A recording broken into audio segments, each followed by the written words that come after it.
Hi everyone, आपका स्वागत है मेरे चैनल में। ये जो हिस्ट्री का रिवीजन सीरीज चल रहा उसमें हम लोगों ने पिछले वीडियो में संगम काल कंप्लीट कर चुके थे। संगम काल तो थोड़ा सा मैं पीछे जो वीडियो में क्या पढ़े हैं हम लोग रिवीजन किए थे उसके बारे में थोड़ा सा बताए थे। उसके बाद इस वीडियो को स्टार्ट करते हैं। देखिए, पीछे जो संगम काल था, संगम काल, संगम मीन्स क्या था? संगम मतलब कि यहाँ पे जो एक पांड्य राजाएं थे तो उन्होंने कवि सम्मेलन बुलाया था। तो कवि सम्मेलन को तमिल भाषा में संगम बोला था। तो ये संगम जो सम्मेलन था बहुत बड़े बड़े स्तर पे हुआ। तो मतलब तीन बार हुआ संगम का। तीन कवि सम्मेलन 3 बार हुआ था, यानी 3 संगम हुआ। पहला हुआ था मदुरई, उत्तर मदुरई में, फिर कपाटपुरम में, फिर मदुरई में। ठीक है, तो उत्तर मदुरई का साक्ष्य नहीं मिला क्योंकि पानी में बह गया था। फिर कपाटपुरम का मिला और जो तोलकाप्पियम बुक में मिला। फिर इधर मदुरई का उतना उतना कोई साक्ष्य नहीं मिला। ठीक है, तो ये जो यहाँ पे इसी कारण से इस टाइम जो कवि सम्मेलन हुआ उस टाइम के समय जो सम्मेलन हुआ ये तो देख लिया, लेकिन इस टाइम जो कौन कौन राजाएं थे उसके बारे में देखे थे। तो देखिए, इसी टाइम जब संगम काल चला था उसी को संगम काल बोला। तो यहाँ पे चेर राजाएं थे, केरल जो भी बोला जाता है। यहाँ पे पांड्य थे तमिलनाडु के पास। फिर चोल थे, चोल को हटा के पल्लव बने थे। फिर पल्लव जब इनको हराए थे तो इनमें जो कुछ बच गए थे तो वो फिर वापस अपना बदला लेके फिर अपना चोल वंश का स्थापना कर दिए। तो इस जगह पे पल्लव आए और चोल आए दो। तो मतलब चोल का उदय 2 बार देखे थे हम लोग। यहाँ पे चालुक्य था, चालुक्य का उदय 3 बार होता है। चालुक्य में यहाँ पे 3 बार होता है उदय, ये देख लिए थे हम लोग। बातापी पहला था, फिर कल्याणी था, बातापी, कल्याणी और बेगी, 3 बार उदय हुआ था। ठीक है, यहीं पे चोल को जब चालुक्य को हटा के राजकूट आए थे तो यहीं पे हटा के राजकूट आए थे। फिर राजकूट को हटा के चालुक्य आए, कल्याणी वाले। ठीक, यहाँ तक हम लोग ये देखे। फिर यहाँ पे हम लोग प्रतिहार वंश देखे जिसने त्रिपक्षीय संघर्ष में भाग लिया। मेनली प्रतिहार वंश गुजरात की तरफ था। इधर राजपूत वंश चालुक्य को हटा के जब राजपूत वंश आए थे तो इन्होंने त्रिपक्षीय संघर्ष में भाग लिया। फिर प्रतिहार वंश के लिए, और इधर जो बंगाल की तरफ था, इस दूसरा मैप में बताती हूँ। जैसे यहाँ पे जो मेनली यहाँ पे हर्षवर्धन थे ना सबसे पहले। तो हर्षवर्धन मरने के बाद वहाँ पे मतलब कि उत्तर भारत में कोई उतना बड़ा शासक बना नहीं, क्योंकि हर्षवर्धन विवाह नहीं किए थे तो उसके बाद उनके बच्चे नहीं हुए थे, तो कोई उतना बड़ा शासक था नहीं। तो इनके जो राज्य को हथियाने के लिए त्रिपक्षीय संघर्ष हुआ जो लगभग 100 सालों से तक रहा था। इधर से प्रतिहार वंश वाला लड़ा, फिर यहाँ पे राजपूत वंश जो चालुक्य हटा के कुछ टाइम के लिए बने थे, और फिर इधर से बंगाल से पाल वंश वाले लड़े। पाल से कौन था? धर्मपाल था। राजकूट से कौन था? ध्रुव था। ध से ध याद रखना था। और प्रतिहार वंश से राजा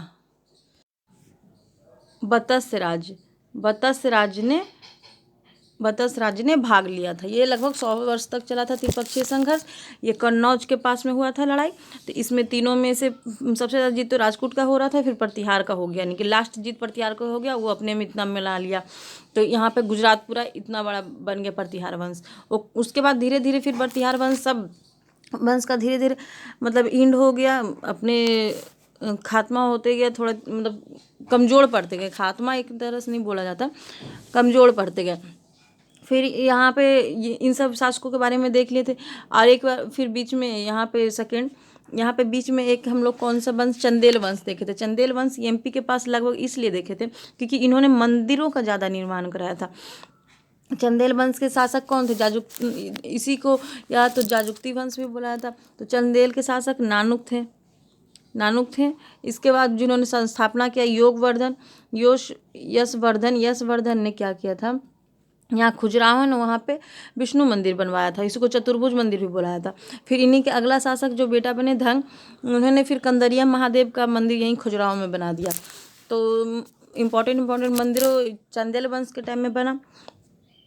तो ये सब हम लोग देख लिए थे। फिर विद्याधर इसके अगले संस्थापक थे जिन्होंने मोहम्मद गजनबी जो मुस्लिम अटैक हुआ था उसको रोका था आने से। इसी तरह से फिर इस वंश का भी धीरे धीरे थोड़ा बहुत मतलब कमज़ोर हो गया। मेनली इन्होंने मंदिर शैली ये सब का ज़्यादा निर्माण किया था, बेसर शैली के मंदिरों का। ओके, ये तो हम लोगों ने देखा ही था कल कि बेसर शैली किसको बोलते हैं। बेसर शैली जो नीचे का द्रविड़ शैली और ऊपर का नागर शैली दोनों को मिला के मंदिर बनती है, उसी को बेसर शैली मंदिर बोलते हैं। इतना तक हम लोगों ने कंप्लीट कर चुका था। जब ये सब वंश चल रहे थे तो इस वंश के लगभग और छोटे छोटे जगह पे और छोटे छोटे राजवंश भी बने, तो उनके बारे में थोड़ा पढ़ना, जो इम्पोर्टेंट छोटे छोटे राजवंश थे इसीलिए। तो चलिए इस वीडियो में हम लोग छोटे छोटे राजवंश के बारे में पढ़ेंगे। कुछ छोटे राजवंश में पहला मैत्रिक वंश। मैत्रिक वंश था ना, मैत्रिक वंश, इसके संस्थापक महाराज थे। इस वंश गुजरात के सौराष्ट्र में था तथा इसकी राजधानी बल्लभ जी थी, जो जैन धर्म के प्रमुख केंद्र था। देखिए हम लोग क्या मैप नहीं बन रहा, यहाँ पे मेन गुजरात पड़ता है, तो गुजरात का सौराष्ट्र यहाँ पे पड़ता है, यहीं पे मैत्रिक वंश था। प्रतिहार वंश के बाद मतलब लगभग ऐसे ही छोटे छोटे भी, वो प्रतिहार वंश बहुत बड़ा राजा बन गए थे, और ये मैत्रिक वंश भी छोटा छोटा था वहीं पे सौराष्ट्र के पास। तो इसका राजधानी बल्लभ जी था। और प्रतिहार वंश का राजधानी क्या था? उन्होंने जब कन्नौज पे, प्रतिहार वंश वाले जब देखिए प्रतिहार वंश यहाँ पे लड़े ना, तो जब कन्नौज जीत लिए तो उन्होंने राजधानी कन्नौज को बनाया था। ओके, तो हम लोग पहले यहाँ पे मैत्रिक वंश को देखते कि मैत्रिक वंश कहाँ पे था, सौराष्ट्र के पास था। इसकी राजधानी यहाँ पे बल्लभ जी है गुजरात में, वहीं पे ये जैन धर्म के थे। फिर एक बस इन वंश का नाम याद रखना कि किस टाइम में थे। फिर कलचुरी वंश, ये चेंदी वंश थे, ये मध्य प्रदेश, यहाँ देखें गुजरात से यहाँ पे जैसे ही बगल में आते हैं तो एमपी मिलता। एमपी में एक पहले वंश क्या देख लिए हैं इसके पहले, चंदेल वंश।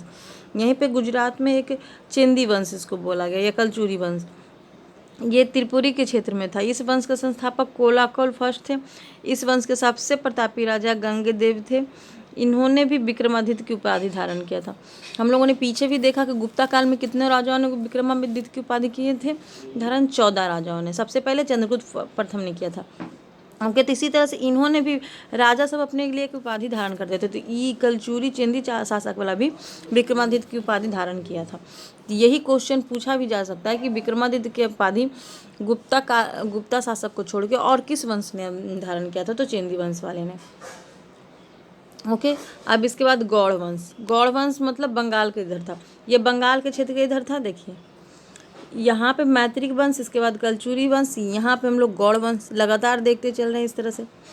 इसके सबसे प्रतापी राजा शशांक के बारे में आपने पहले भी सुना। शशांक जो गौड़ वंश का था, थोड़ा सा बताती हूँ। यहाँ पे गौड़ वंश थे शशांक। कब?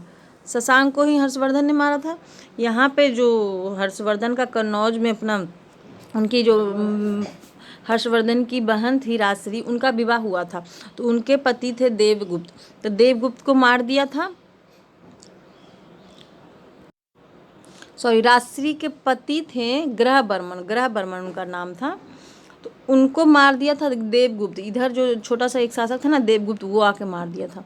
ओके, तो ये मार दिया। तो जब राजश्री की, देखिए जब हम लोग वर्धन वंश में पढ़े थे तो प्रभाकर वर्धन के कितने 3 बच्चे थे, ठीक है, राजश्री और राजवर्धन और ये हर्षवर्धन। ओके, तो राजश्री का विवाह यहाँ हो गया। तो जब इनके पति को मार दिया तो राजवर्धन बड़े भाई आके बदला ले लिए। ओके, तो बदला ले लिए, तो राजवर्धन जब बदला ले लिए तो राजवर्धन को हटा के राजवर्धन को इधर का जो गौड़ शासक यही शशांक था ना, आके मार दिया था ये जगह को लेने के लिए।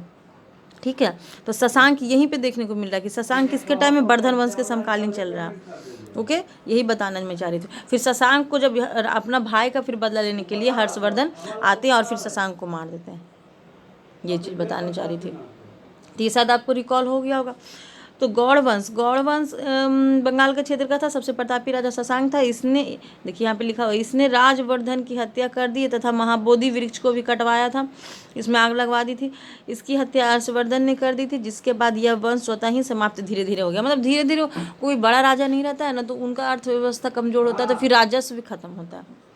यही तो 3 वंश हम लोग देख लिए। बस वंश कहाँ कहाँ पे याद रखना, मैत्रिक वंश, कलचुरी या चेंदी वंश जिन्होंने विक्रमादित्य की उपाधि की इस वंश वाले, और फिर यहाँ पे गौड़ वंश बंगाल के पास में। फिर पूर्वी गंगा वंश आया यहाँ, इससे नीचे फिर चलिए, बंगाल के नीचे क्या है,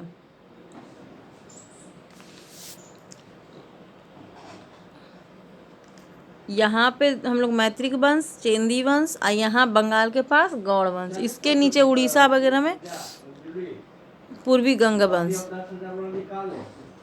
ठीक है, तो यह उड़ीसा तथा आंध्र प्रदेश में था। यह उड़ीसा एवं तथा आंध्र प्रदेश के लगभग में था। देखिए यहाँ पे उड़ीसा आंध्र प्रदेश के लगभग था पूर्वी गंग। अब इस वंश ने क्या किया, तो इस वंश के संस्थापक आनंद वेदन ने पूरी जगन्नाथ मंदिर बनवाया, इसलिए इसको पढ़ना इम्पोर्टेंट है। पूरी गंग वंश ने ही जगन्नाथ मंदिर को बनवाया था। और किन्होंने बनवाया, तो आनंद वर्मन ने बनवाया। इस वंश के संस्थापक नरसिंह फर्स्ट हैं, जिसने कोणार्क सूर्य मंदिर बनवाया, और इसे ब्लैक पगोड़ा भी कहा जाता है। देखिए उड़ीसा में जगन्नाथ मंदिर और कोणार्क मंदिर, सूर्य मंदिर, ये सब बहुत ही अभी मतलब कि प्रसिद्ध मंदिर है अभी के लिए। तो किसने बनवाया, इसीलिए इसको पढ़ना ज़्यादा है। पूर्वी गंगा, और बहुत सारे छोटे छोटे वंश होंगे, लेकिन उन्होंने उतना बड़ा काम नहीं किया, तो उन लोगों के बारे में ज़्यादा नहीं पढ़ना। लेकिन यहाँ पे पूर्वी गंग वंश ने दो बड़ा काम किया। जगन्नाथपुरी मंदिर बनवाया, किसने बनवाया, तो आनंद वर्मन, ये क्वेश्चन पूछ भी लेता है। और फिर नरसिंह वर्मन फर्स्ट ने सूर्य मंदिर बनवाया। इस वंश के शासक नरसिंह देव ने भुवनेश्वर में लिंगराज मंदिर भी बनवाया। मतलब उड़ीसा में जितना भी इम्पोर्टेंट 3 मंदिर हैं, जगन्नाथपुरी, फिर कोणार्क मंदिर और लिंगराज का मंदिर, तीनों पूर्वी गंग वंश ने बनवाया। ये इम्पोर्टेंट याद रखना। तो यहाँ पे हम लोग क्या देखें, गुजरात के पास मैत्रिक वंश, फिर उसके बाद चेंदी वंश जिसने विक्रमादित्य की उपाधि की, उसके बाद गौड़ शासक। गौड़ शासक इसलिए देखिए, इसमें शशांक था इम्पोर्टेंट, जिसको हर्षवर्धन ने मारा था। ओके, फिर कात्याक वंश। अब यहाँ पे उससे नीचे देखिए, यहाँ पे मैत्रिक वंश ऐसे चलते आ रहे हैं, देखिए इधर, फिर इसके बाद चेंदी, इसके बाद बंगाल की तरफ थोड़ा है, बंगाल इधर। तो यहाँ पे कौन, गौड़ शासक देखें। फिर उसके बाद उड़ीसा यहाँ पे देख लिए, गंगा वंश, पूर्वी गंग वंश। अब इसके नीचे ही है तेलंगाना, तो यहाँ पे कौन छोटा वंश था, तो कातियक वंश था तेलंगाना के पास, कातियक वंश। ओके, यह तेलंगाना के क्षेत्र में एक छोटा सा वंश था, उतना बड़ा नहीं था। बस इसमें क्या इंपॉर्टेंट काम हुआ ये देखना। इसने मतलब कोहिनूर का हीरा था ना, जिसने मतलब अलादीन खिलजी को दे दिया था। देखिए ना आगे लिखा होगा। इसके संस्थापक बीट फर्स्ट थे। इस वंश का अगला शासक रुद्र फर्स्ट बना, जिसने अपनी राजधानी वारंगल को बना दी। इसका अगला शासक फिर प्रताप रुद्रदेव। देखिए भीमवट से रुद्र फर्स्ट, फिर प्रताप रुद्रदेव, जिसके सामने मलिक काफूर ने आक्रमण कर दिया। मलिक काफूर जो था ना, विदेशी था। ऊपर में देखिए यहाँ पे जो था ना, यहाँ पे तेलंगाना के पास ये वंश था, तो इधर से मलिक काफूर का आक्रमण हुआ था, तो इस पर भी आक्रमण हुआ। ठीक है ना, तो क्या हुआ था ना कि इस वंश वाले ना ऐसे ही मतलब कि स्वाधीनता स्वीकार कर लिए थे। इसके अगले शासक जो प्रताप रुद्रदेव नाम था, जिसने मलिक काफूर का सामना किया था, आक्रमण किया। इससे बिना लड़े, मतलब कि मलिक काफूर से बिना लड़े उसकी अधीनता स्वीकार कर लिया, और अपने सोने की प्रतिमा को जंजीर लगाकर कोहिनूर हीरा अलादीन के दरबार में भेंट कर दिया। मतलब बिना लड़े हुए भी कात्याक वंश इसीलिए क्या कलंक साबित हुआ। इसे याद रखना कि इसने कलंक साबित हुआ। ये बिना लड़े ही तेलंगाना में मलिक काफूर के से हार मान लिया, और अलादीन खिलजी के दरबार में कोहिनूर हीरा को दे दिया। कोहिनूर हीरा से रिलेटेड बहुत क्वेश्चन पूछा था। तो कोहिनूर हीरा को अलादीन खिलजी को किसने भेंट किया, तो कात्याक वंश वाले ने। इस वंश का समाप्त हो गया। ऑफकोर्स ये वंश ऐसे भी कमजोर था, तो समाप्त धीरे होगा। इस पर अलादीन खिलजी का अधिकार हो गया। अलाउद्दीन खिलजी, अब यहाँ पे देखने को मिल रहा है मुस्लिम अटैक वाला के बाद जो खिलजी वंश ये सब दिल्ली सल्तनत वाला देखने को मिल रहा है। मतलब लगभग में इधर से समझिए कि मुस्लिम अटैक हो गया है, और थोड़ा थोड़ा दिल्ली सल्तनत का झलक मिल रहा है। यानी इन लोग का वर्चस्व, मतलब मुस्लिम वाले लोग का अटैक का, उन लोग मोहम्मद गौरी, इसके बाद खिलजी वंश, ये सब का अटैक भी आ चुका है भारत में। इसके बाद हम लोग एक यादव वंश,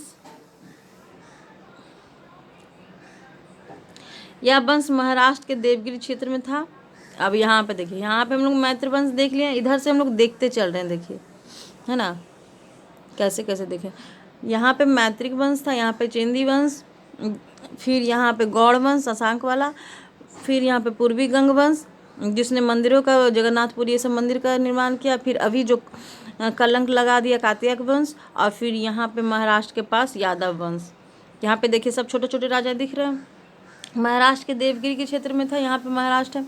इस संस्थापक भिल्लभ 5 थे, इसके संस्थापक भिल्लभ 5 थे तथा इस वंश के शासक रामचंद्र देव को मलिक काफूर ने पराजित कर दिया था।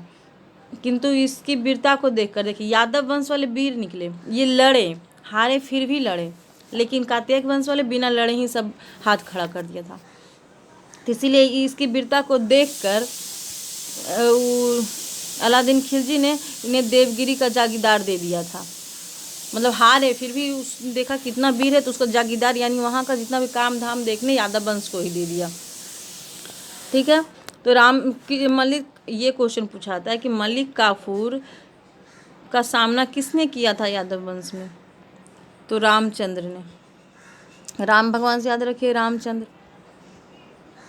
ओके, फिर इसके अधीनता स्वीकार नहीं किए थे, लड़ाई किए थे, तो मतलब इनको जागीरदार दे दिया गया था।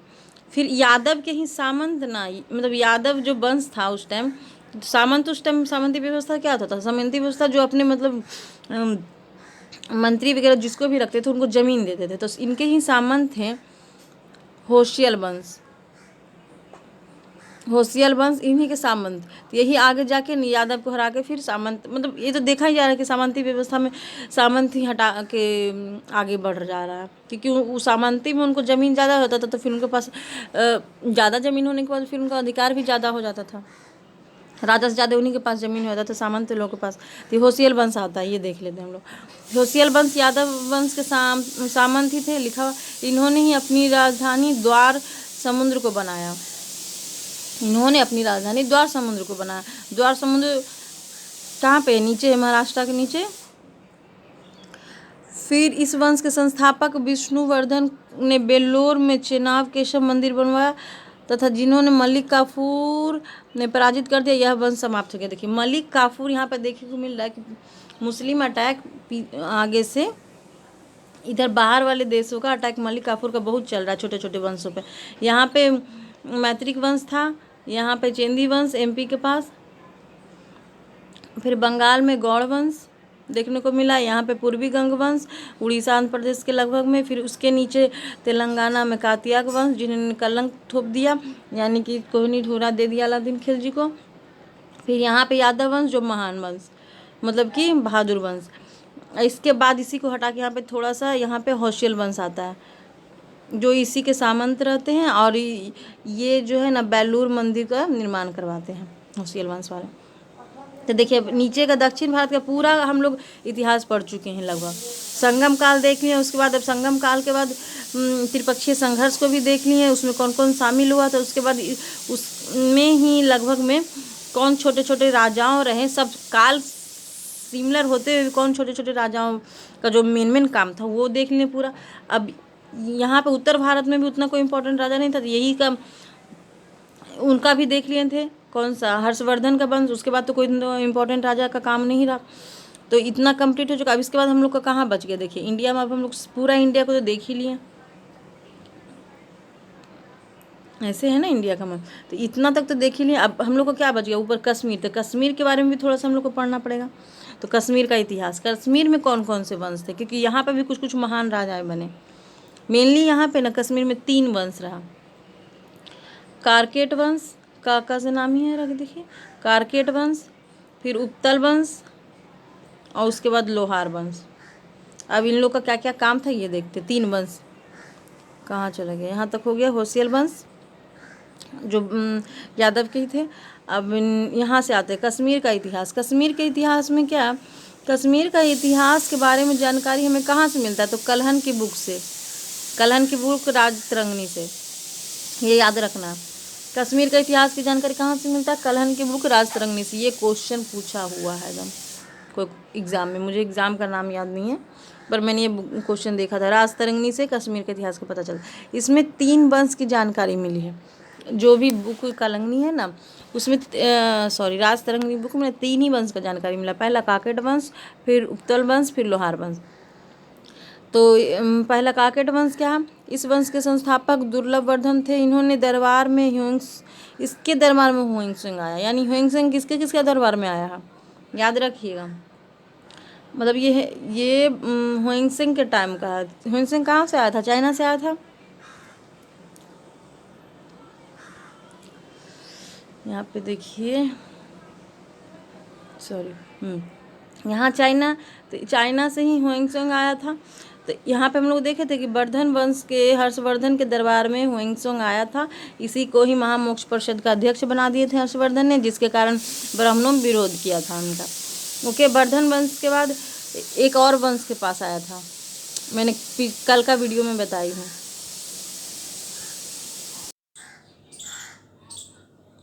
तो देखिए, ह्वेंसुंग आया था हर्षवर्धन के दरबार में। और एक किसके, यहाँ पे जो पल्लव वंश चोल को हटा के बने थे, तो जो नरसिंह फर्स्ट थे उनके दरबार में आए थे हर्षवर्धन। यहाँ पे वो एक राजा, इनके बारे में भी देखा था कि हर्षवर्धन, ये पूछा ही जाता है कि ह्वेंसुंग किसके किसके दरबार में आया। तो एक तो हर्षवर्धन के बारे में तो सबको पता रहता, लेकिन नरसिंह वर्मन, और ये जो ऊपर फिर मतलब ह्वेंसुंग आया है, यात्री है, वो घूम रहा था यहाँ पे आके पढ़ा, मतलब महामोक्ष परिषद पढ़ाया और फिर घूमा भी, समझिए। तो यहाँ पे नीचे भी आया, फिर यहाँ से कश्मीर भी गया। यहाँ कश्मीर के राजा काकेटक वंश में दुर्लभ वर्धन के पास भी गया। ओके, तो 3 राजाओं के पास गया ह्वेंसुंग, ये देखने को हमें मिला। ठीक है, ये इसका पता कहाँ से चलता है? तो इसी के बुक से चलेगा, ह्वेंसुंग के बुक से ही चलेगा। ऑफ कोर्स वो घूमा है तो अपने बारे में जानकारी वही ना देगा कि कहाँ कहाँ गया। तो देखिए, लिखा ही होगा। इसके दरबार दुर्लभ वर्धन थे, इसके दरबार में ह्वेंसुंग है। इस वंश का शासक तारापिंड सबसे क्रूर शासक थे। अच्छा, ये नहीं यहाँ पे लिखा हुआ है।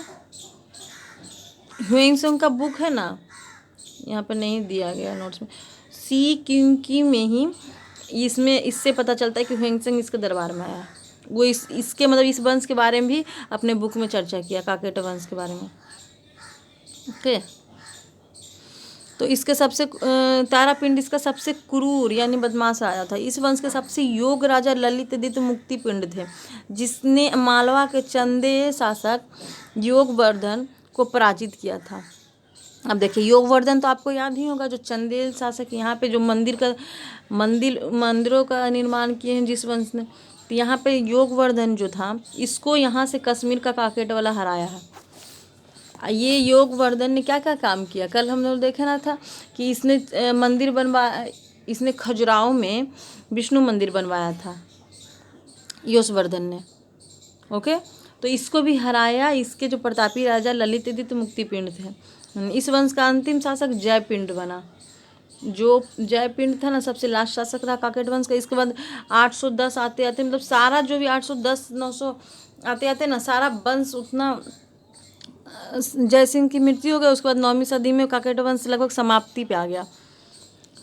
प्रतापी राजा उतना नहीं रहा तो समाप्ति पे आ गया। तो यहाँ पे हम लोग क्या देख रहे हैं कि 800 जो संगम काल का कब से कब तक था, संगम काल का मेनली रूल कब से कब तक था, 2 बार आया है। एक मिनट, यहाँ 100 से 300 AD के लगभग पहला संगम काल रहा। फिर उसके बाद थोड़ा दिन तक गैप रहा, मतलब उतना वर्चस्व नहीं देखने को मिला। फिर 800 से 1200 AD तक रहा। तो यहाँ 800 आते आते संगम काल फिर से उदय हुआ, लेकिन ये सब छोटे छोटे वंश था, देखने में लोग कम हो। यही 800 के लगभग आते आते, मतलब 800 जब दूसरा बार संगम काल उदय तो उसके बाद मुस्लिम अटैक स्टार्ट हो गया। हम लोग मोहम्मद गौरी का भी नाम देख चुके हैं। फिर इन्हीं के टाइम में अलाउद्दीन खिलजी, जो काकेटक वंश वाले को, काकतीय वंश वाले का कोहनीर का हीरा ले लेते हैं, तेलंगाना वाले काकतीय वंश से। अलाउद्दीन खिलजी। तो ये मुस्लिम अटैक हमारे यहाँ पे 712 AD में ही स्टार्ट हो गया। यानी देखने को मिल रहा है कि संगम काल जब द्वितीय स्टार्ट होता चालुक्य, उसके लगभग में इधर से मुस्लिम अटैक ऊपर से स्टार्ट हो जाता है, इधर से स्टार्ट हो जाता, तभी इधर आते आते थोड़ा टाइम लग जाता है। यहीं पे अब इस वंश जो कश्मीर का छोटा छोटा राज देखने के बाद हम लोग यहाँ पे मेनली संगम काल के बाद राजपूत काल रहता है। तो राजपूत काल के जो वंशज रहते हैं वही रहते हैं। उसके बाद फिर मुस्लिम अटैक होता है, तो फिर मुस्लिम का और दिल्ली सल्तनत स्टार्ट हो जाता है। तो चलिए, इसमें जो था 810 ईस्वी तक आते थे, जयपिंड की मृत्यु के 9वीं सदी के प्रारंभ में काकेट वंश खत्म हो गया। तो काकेट वंश में क्या इंपॉर्टेंट देखे, किसके संस्थापक दुर्लभ वर्धन थे, किसके दरबार में आया था हर्षवर्धन, तो काकेटक वंश के दुर्लभ वर्धन के दरबार में। फिर उसके सबसे प्रतापी राजा ललित ने यशवर्धन चंदेल शासक के यशवर्धन को हराया था। ठीक है, जयपिंड था जो अंतिम शासक था, इसकी मृत्यु के बाद खत्म हो गया। फिर इसी यहीं पे कश्मीर है, यहीं पे काकेटक वंश, फिर यहाँ पे उत्तल वंश देखने को मिला। अब दूसरा उत्तल वंश, उत्तल वंश के संस्थापक अवंती वर्मन थे।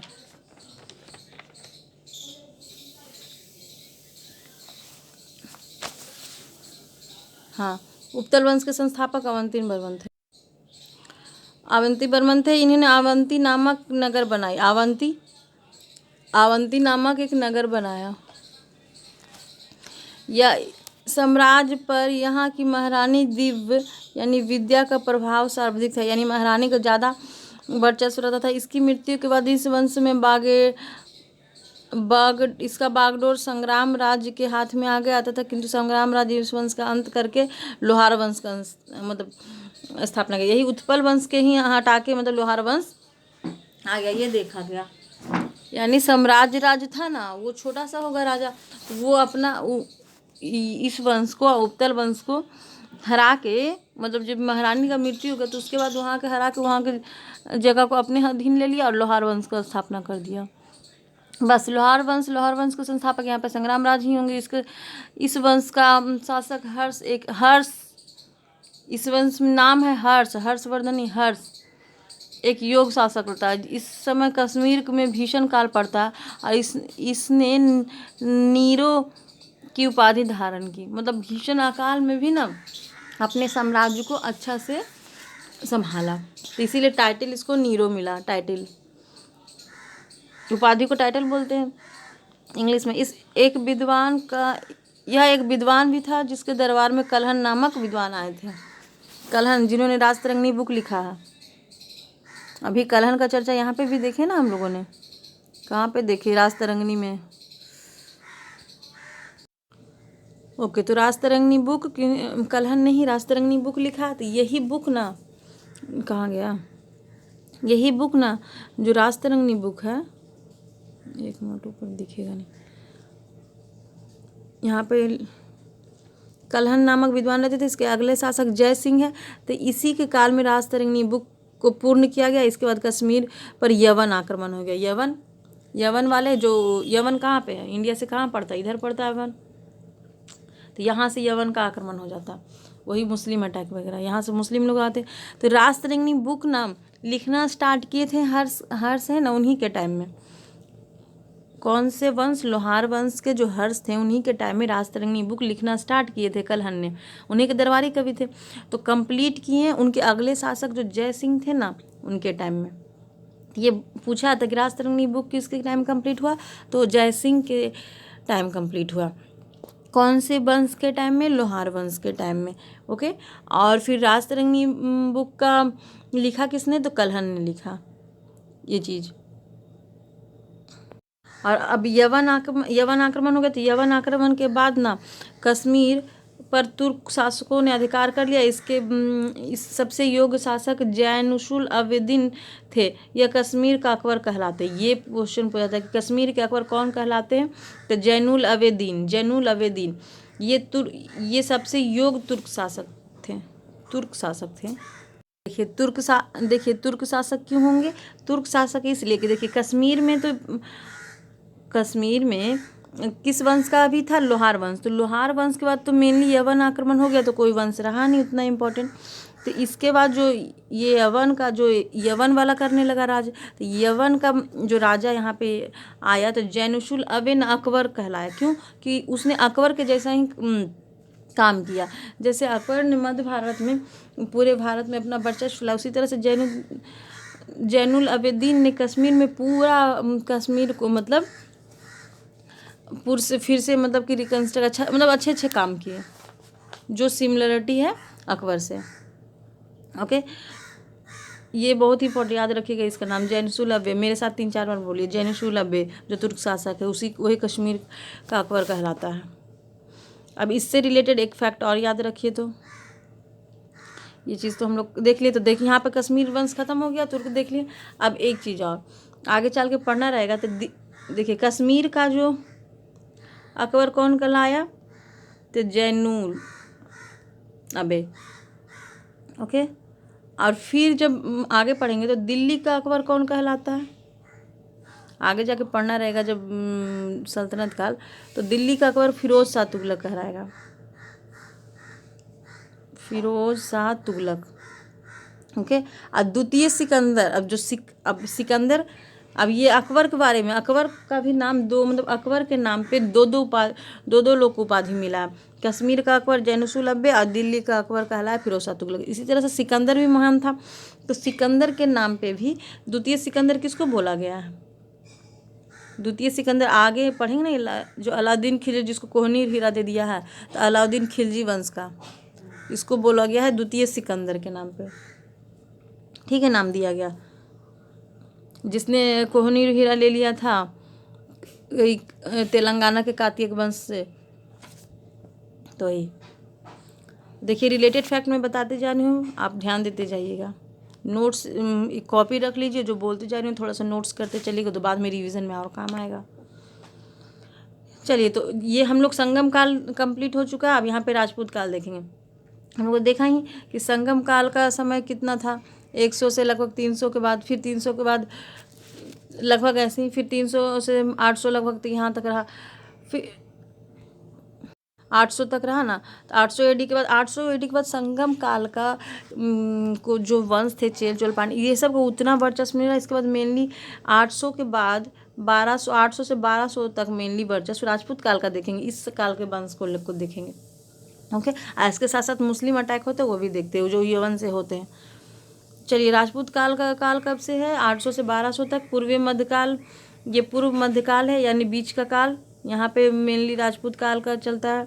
राजपूत काल पूर्व मध्यकाल भी कहा जाता है। इस वंश के उदय के बारे में चंदावर की पुस्तक पृथ्वीराज रासों में है। चंदावर का बुक पृथ्वीराज रासों में इसकी चर्चा है।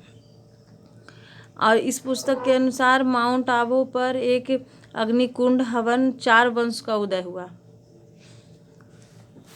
माउंट आबू कहाँ पे है? माउंट आबू जो पर्वत है ना, वहाँ पे इससे मतलब इसी बुक में लिखा गया कि अग्निकुंड हवन हुआ था, जिसमें 4 वंश ने मिलकर उदय करवाया था। 4 वंश ने मिलकर किया था, तो उसके बाद 4 वंश का उदय हो गया। तो देखिए माउंट आबू यहाँ पे जो है ना पहाड़, यहाँ पे माउंट आबू एक चोटी है, तो यहीं पे हुआ था। तो यहीं से हमारा ना 4 वंश निकला।